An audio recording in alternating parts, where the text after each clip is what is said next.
it's an interesting question. So there's two sides to it. I love low-cost index funds. You want to have some fun. Everybody believes they're smarter than your average bear. I'm not immune. I stock pick. But what I would tell young people is 70% of any of your savings, 99% of your savings is going to come from money you can't touch, whether it's equity or things that automatically go into a savings account.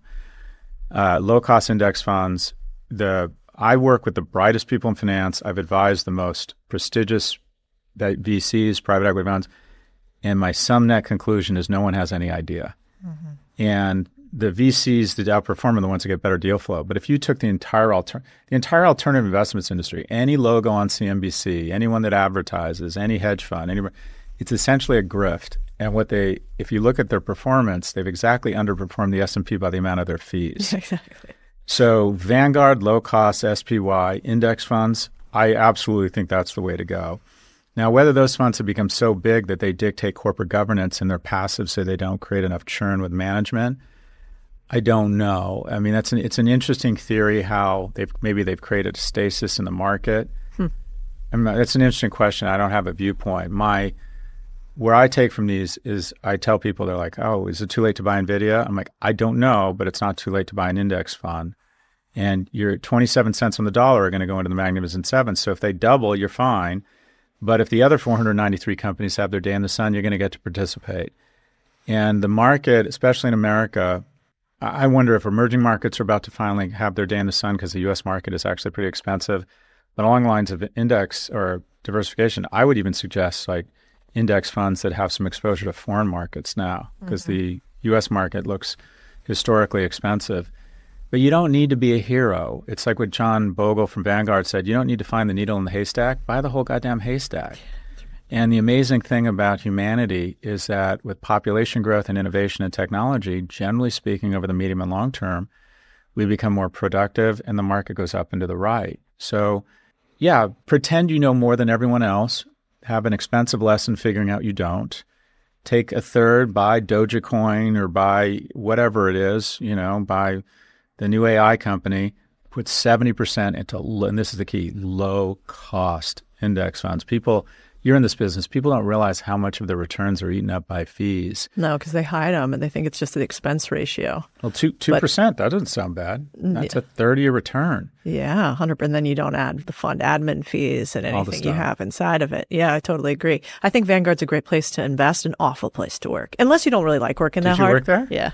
It's my first, it's socialism in a company. There's no meritocracy. It's kind of like if you want to progress in the military, they go, cool, 3 years, like you're at this level. And then at 3 years, you can go somewhere else. That's right. That was my experience. It was a long time ago. That was right out of college. And, when you're young and dumb, you're young and dumb. So I don't know how much of that was just like, I'm really good. And really, I was an idiot who knew nothing. But I much preferred Goldman, even though it was hard. And I was scared I was going to get fired all the time. But Vanguard's great because you can't get fired unless you cuss in an email or maybe have some version of harassment. You get a company match in your 401k that's really aggressive. Right. They never fire anybody, and you can climb the ladder as long as you stay there forever, but you can't go fast. And that never worked out well for me. But those are different cultures, and there's people for each of those cultures. 100%. Right? And I generally find the companies, it's proximity bias because I'm around very ambitious young people being at a business school. And you're in New York versus 100%. Malvern, Pennsylvania. Yeah. And what I found is that the best companies that really outperform the market have the culture of the following. We own your ass. You're going to have no life. But this is what we're going to do. If you want to go flat out, we're going to let you run as fast as you can. And we have 30-year-olds who are making $1 million. Yep. And we don't look at them and go, your time will come. You'll be VP at 45. Don't worry. Roger's above you and he's been here 20. You want to go flat out, we'll go as fast as you can run. But it's not balance. It's not paternity leave. It's not pet bereavement leave. The implicit agreement is if you go flat out here and you're good and you're talented and you devote your life to work, which is not for everybody, I'm going to put you where your parents were at 50 at 30. Yep. And there's a lot of people who want that culture. They're like, I want to go flat out. I want economic security. I'll have more balance when I'm older. There's also a lot of other people who are like, no, I want to work to live. I want to have kids. I want to have healthy relationships. I want to spend time with my parents. I want to be fit. I want to have weekends and maybe in the summer take Friday off and go to the lake. They're probably happier. Good. Yeah, they are probably happier. There's nothing wrong with that. And then I worked at one of my first consulting clients was Levi Strauss & Company. They were very maternal. It was summer Fridays, mental health counseling. I mean, really cared about their employees. And Morgan Stanley was like, shut the fuck up. We'll give you feedback once a year, and it's called a check, and you'll find out what your bonus was when it hits your bank account. We didn't even get reviews. I remember that too. Don't you remember when they were like, you get a bonus? You're like, how do you calculate it? Excuse me?